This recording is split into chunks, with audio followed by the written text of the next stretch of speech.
Poere ma whare mei te tapono te arwhaitu tātou, whare re whahura e te hei nei roto i tātou ea te i mai, tō popore tapehia mai no te ipoho. I te ore no puna awia ua ana mata te ure i tana mau opuara e tā numera aurera e tau i te i o te teimau aroa i ni nā piti hanere ahurur hei aroa. Piti ahuru mātoru o te amatahi e taui e o te i whaapi atoa hia te tumu ua marau roa te mau pāpai. I te haupo o te i te pēr a te mahana tupu e te tataura ahuru e te hei tipuro Erin Brooks te eito te mau heine o Seth Moniz te eito te mau tāne ari a tō tātou tamahine o Kelia Galina o paumei o ia i roto te tua hou te awhahopea quart de finale e whari mei tātou ia heiroa tuahu narto i te maurawe a apino te ietau e te rira mai te haupo o mai. E tānu atu e te horu e whahiti atu o mai tātou i te parau o Sidoni Parker, te mau poipoi atu o e parawa o i e tāna upi ai teinoa mai tōna whare no te tauteiti atu re o tāna e ho atu piti hanere tāra i te tui.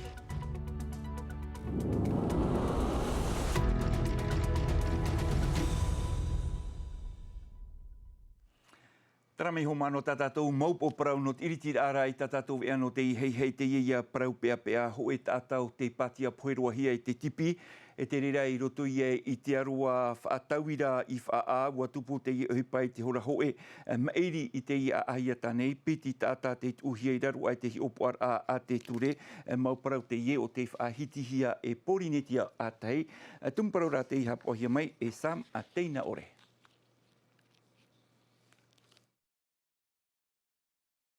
Tātou e tumu parau non ia i te nei ati o te tupu i whaa.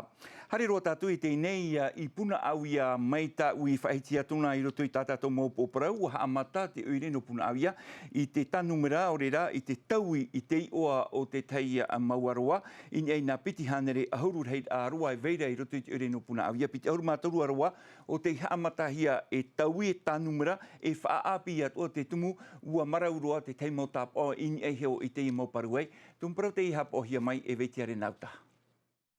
E opuar au te whanhohia i te oire no te amait ei tōna mauaroa. Ni ai nā piti hanere ahurua roa e opuahiare e whaapi te apa whaarar a, piti ahuru mātoru o te tauiwihia te pīr a. Te whawha no te tauira, no te mea te weira o taito, me tāo tātatau hui o hora i te muri a tāua, mai hiti ripai, te iti wahauia. Te piti, te weira atoa te te mo whea e whaera te muaroa, wani me a mato e eni peitra te o. Tēnei, eni e mato rato, putu i auto, pro tātou pōro, me te peo e i te hare mua, e whaoti mato i te tapora auire, te o te whenua. I te aroa tumaha i piti tātou, ai tatei oa i taui, mai te tau e te tau to te wheti i tumaha e whatur ai te iwahi, no mamaro i tio te tarahau nei te whare a ahurumava o matahiti, e hai ai taui ai te imahana. Pero ia na e teibi tui tumaha i te ohi e hoa ia. Tēne ani e oite o a me rato hi o e tātata rato paemi. Ki tā mō whea e ai te rutu te kārtia pro e mato ai tato ine. Tito ine, ai te pēra i te wharea. E mea hoa ia. Ore e saiwe tui tumaha i tu, e aroa tumaha i tu, At anu atu te hawhawhar ai te rai traroa, te whā te oire, o iaha e te wha ohir ai te uhupa o tāna morawa uhupa, no te papea nei, te ohir apeu, te whea tupu au hei, aureia, te mamutu i oire. Ia teina me gniu, e tae a matou tihero rato, daharu e somwara nā piti, numera maha. Witi e matou te hiero. Ai tana, me pere imi a te e hupo. Tra te whawha arahiro. Tupoi au hai, ma pere o e tarira ki tātai te whare mai ai. Noria matou e te mahana. Te mira matou ia papu mo te whanhora. Iau te oire, hi tumirioni whrane te tapura hamau ar a, no te ie upuar a, e tauiwi i te mo apa whaarar a i puna awia. Tara mei puna au ia tere roa tātou i te nei te haup o inhau atupu te tatau a teiti poro no te pēr au te mahana i te ie hoa mahana nei. Tō tātou ai tō tamaheine o Kelia Galina ua paumai o ia i roto i te tua hout a whahopea no te mau ai tō te heine o Erin Brooks te i harumai i te ar a matamuare atu mo tāne o Seth Moniz o ia te aito no te ia mateiti viti tau tini piti auruma ono. Tara mei rat mo hapapura heirua tuahu e o hoa nui atua hiwa.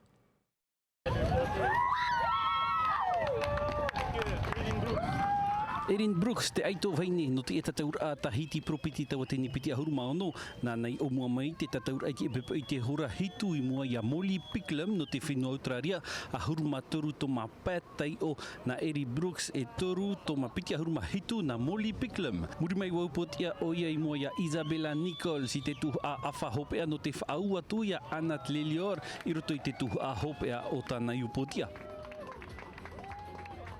Area no tatatou ni aito Kelia Gelina na Anat Lelior i haapau atu i ana toru toma aore toru tai o noai whaata ane i a raua whaahia mau te ie anana i te mea ua manuia o nai ei piti aito horue o te ao nei. Ua hiti mahuta roa vau, e ua oa vau, e aito mau o Caroline o Tyler. Nen he vau e prau, e ua tairi vau i a raua i ruto i te ho e tataur a horue. Dans une série, tu vois, c'est vraiment bien. I te pēo te mo tamarua o Seth Moniz te aito no te ematheiti. Waupoti amai o nei mua ia Alan Killen. Ho atu ei o nei ruto i te tuhu a awha hopea no te whaau atu ia Italo Ferreira. A huruma pēto ma hitu a huruma ono tai o te arata i ruatu iana i te tuhu a hopea mua ia Griffin Colapinto.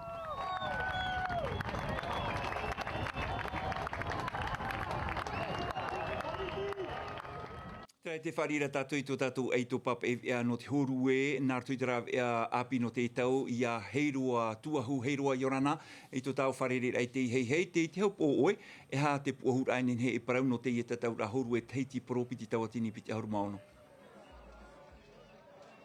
O ia mo Juliano Yorana mai te i tō tāua wharere i te nyepo. Rā mai tau tō i te mai nei i muri a woti te or o a whahananar ai te mau aito te upoti a mai i te tataur a Tahiti propiti tau atini piti a huru a maono. A huru mai te mai te huru o te rewait e nei mahana a aitara te mau are i mara mai te mai. E no te pu ahuru a whario mai tātou i tātou nei manihini o i hau i a Max a Wazna a Peretetini o te amuteira o te horu e pōrine tiat nei. Yorana mai te Max o tāua wharere a tawira matamua wa manuia mai o Erin Brooks i te pā o te motamahini o Seth Moniz no te motane. E atu e man ai te tataura?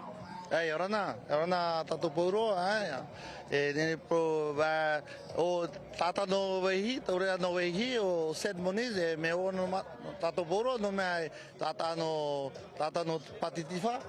E o Erin Brooks me api rona ve whenua Canada, o whahe me te raua, nene po e potia raua non mea arawihitoa e o tano are ta raua whahe, poro ta mo tataura e ipiti maona nene amaru i a raua e pro o ore, nena he atu Max, ai tātou mō mauna teiti te atu i te tuhu a hope ai e tataura api ari mana o te mahana? Tā hoi tā mātou te aturi ara ato e pē. Tēnei rā e hoi whāri, non mea natare hoi heona e me oie, non mea natare hope whaoti e hape hare roto are, hare roto tara prohi atu, hare nawe roto hoi hare rape. Ai tāra, nene pro ai te tata pepe, o tupu me te tata to hipa, e ohe me mahana te mahana, e nene pro e o whaoti me te tata to hipa, e nene amaru pauro mo tata ti rawe te hipa te tataura. I tō e hior a Max, e hati mei ere hi ai tātou nei mo ai tō teiti?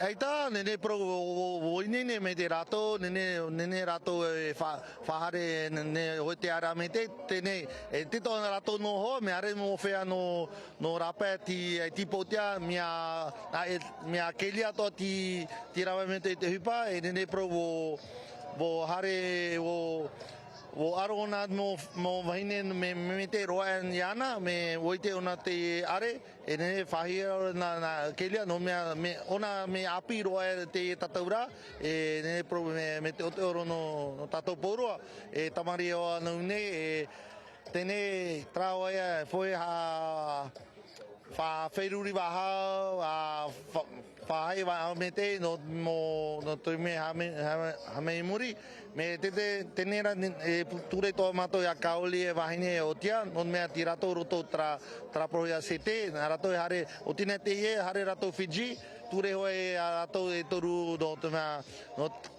hare te ara me te ro. He tā ua hapopo mai te ia ke lia in ha ahuru mamha no na mateti o atu ona rito te tu amha pro pe quart de finale e wa atu o le au manu ya atu ona in e piti atu ai to vaine no te oni e re te hui pane nei Tra ta upro e me te oro no tato poro no me apiro na wo are ona aro mo vene me pari wa ana Nene pro me feito meter o taquele are, tene te aturi o ana to te mateti mo ai ta me to no tato poroa e ture hoi mato roto tamato hare te avia. Tatawa wira hope a Max e hat o hipata o tape a mai roto e tatau a horu e tahiti pro piti to tini piti ahuru mo. Nene pro e o tupu me te to tatato hipa tra no te vera o maramu me tratau mea pro not mea te vera o keli silita ti hamei toho not mea tere ona whahai wahau pe ahuru mamha matiti mi pari ho tataera wo to ona no mea ona to pro ya tra sponsor ya ma oto no te ti pro mea ro nana hameune ya maru ana no tana hepa i rave Traho e tatato e mo tamari toa nene pro amaruru ya rato non me a faito i ture wahau e teiti mua vai. Maruru met e Max to e tapapara mai roto te nei vea nata to pahonura mai tatato nei mo wir atrai ho mate me te ne pro hi unei I te hopo nei I te hope o te promu mai tauto I te mai nei I muri mai ia ua tamo mo hi te tei a paruai no te apuroror ai te tei hoa o tatato nei mo aito horue taiti mai a kelia galina kauli vasta nei e te vai atura no ria mai te pau te tu nei te mana tapapa mai unei I te hopo nei. Maruru mai te heirua no te ie mau hapapura. Tēnua tui tā oe manihini ma te haamu e ore atu arai to tātou hua papa e ia hoanui atu ahiwa I muri no mai I tātou tawiri hoa. Whaenua tātou I te haupo inha at anua atua I te parauno te ie tatau horu e teiti poro. Wo whaatupu atua te tomite no te whaari ratere no te iaraputo au te rai te tei whaike te atau hi ari mai. E tēnua atu I te tuaro maahoi. Ta poro hi pai rawai amui atua hi ai te mau eito no te horu e tēnua atu I te mau ratere. Tātou mātou eito nui no te papa e au I ho jantino rua I tapaparu atu.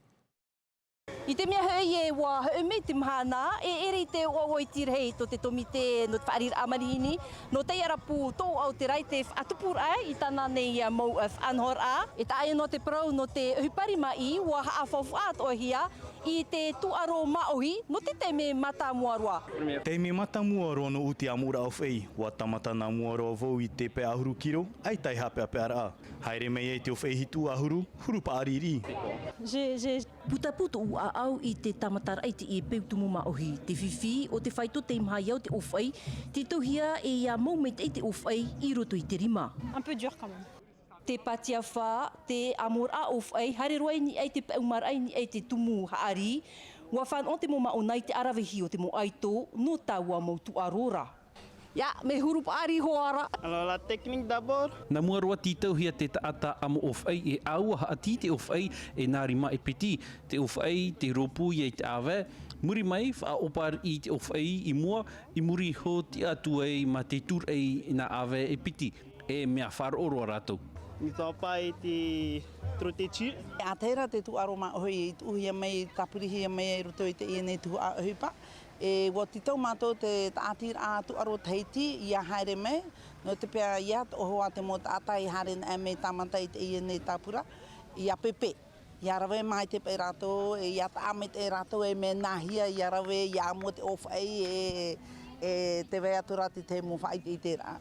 E nā te pupu ori no veirao e pū oi I te oroa operer are, no te teiti pro, are a te mau whananater a, te mau whaiteter a, I tā monoa te rira, haere roa I te ie tapati. Trawe horo tātou ia te haupo no te whahiti mei te parau no te whaapu I travo. I te ihepe to maua tere mei te moti ano te pūreper no te whenua taratoni e wharereit whea whaapu no te whenua nei te wha opere I to rato I te ini ei te maurawe ai whaohipahi ara I rato no te tanur ei te maa inha te whiwhira te whea whaapu maa no te whenua nei te mei te moha papura ei te moho a tawirihia mai Elia Gugelman. Vu un peu comment c'était la route, I te rawa te whiwhira te whia whaapu mei a Kenli inha i te momateiti atua ua toparua te whaito e te hotu o tāna mauma. Juste pour te donner un exemple avec les aubergines. Ho e noa hi ora te hua puanhio e no a ia upi te hanere pe ahuru kiro i te tapura. Te aura, pe hanere kiro i te hepetoma. I te imhana te onua maha ahuru pe ahuru kiro i te hepetoma. Ua tat e pē te topara. I mut are tat e pē te hotu e tapuhia e to upaparu o. Te tauir a te huru te rewa te teia tumu e te whiwhira mātou i te imhana. En fait, au niveau des aléas climatiques, je sens qu'on a beaucoup plus de difficultés à travailler. Te teia toa whiwhi te prauia no te rau e whaohipahi ara no te paruru i te maa i te patia manu. Whahepohia i te whia whaapu e whaore, te mea ia e ore maruru hiara e rato. Promo no te tina ira, pra manu, ta mo manu e patia ra tata mo maa, e te whiwhire e mātou, e tātou whenua i mira trawe e tatara. E te mātou marurura, no te mea e te mo maa, no whenua Australia ni o te rani whenua marite ni o haramere to tātou whenua. Te whaahipara rato trāra au e tā rā tātou whenua e opani rea mātou. E no te ape te whia whaapu no te whenua nei, ua tere roa mai te mauti ano te pūreper no te whenua taratoni, mau eiwan a te no te hupa whaapu, e te wha operator ratu i te pahono atu ai te mau wiwir a in ai te mau rawe e rawe no te patu amui i te ananhei o te hupa whaapu i porinetia nei. L'objectif général de notre réseau, c'est le progrès environnemental. Te whamata no tamatu pu, te tarena no te paruru i te whia whaapu. Mai te mo whiwhi aru tei marewa i te whiwhi whaapu, e wharerehi ara e rātou e piti awei a tamatu i whanhono rātou. Te ap e aia rātou ma te horo i te mo moiha a e te mo rawe a api. Sur les exploitations agricoles et aussi des accompagnements techniques collectifs. Notra mo whanhor ata te taratoni, te mo mea nene mātou whanua whaapu i nei whanua, te rā te tie ora mātou taratou whanhora. Tume e neho e ahuru. Te mō rāu e tāna whai te rāmai no te mono rā, te teme, ai te roa e tō whenua, no te mono ta mō rāu taratou hini arora e tatara.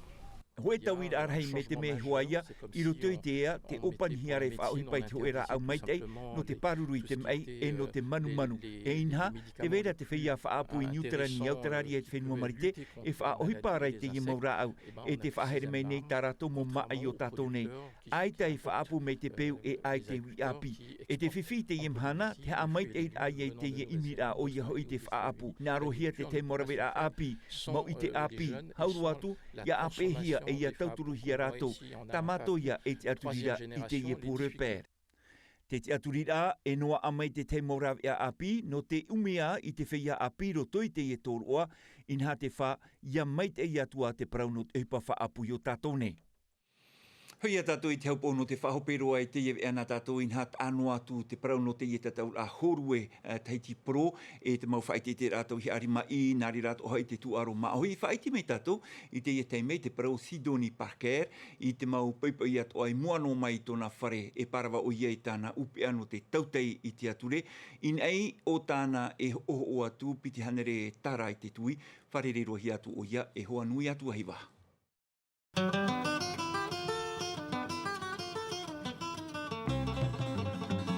Puro mahana hano mau taia.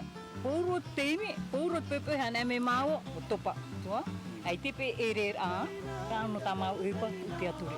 Puro pepe, ne hare mau ho magazai me pau me rawe ta apa. 1000 francs, 20 roto. Ça, que toto ils vont. Voilà, 1000 francs. Le manteau que ta taia mau. Eret me a.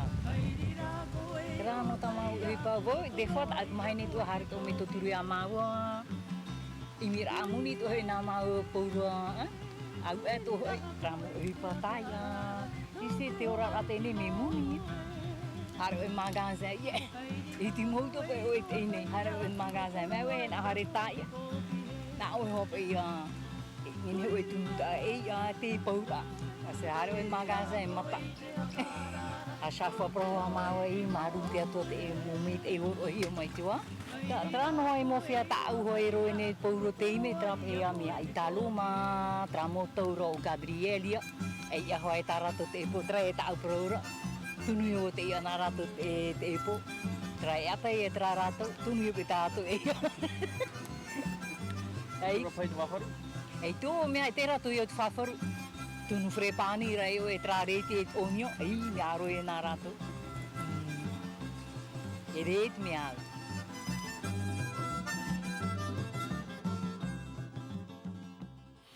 Traho mau pero tatatou e ano te poru tonu am atei me ti te e frani hapo hi me mika de latra I te ruar ano te hope hepe to mana jantino rua e hapo mai tatatou e me te peu trahora te tam ara oto e ua o mai oto I te e tui a tama Masidoni e te frei panira oto ia mai te ita oto tamara te roa I rai pare.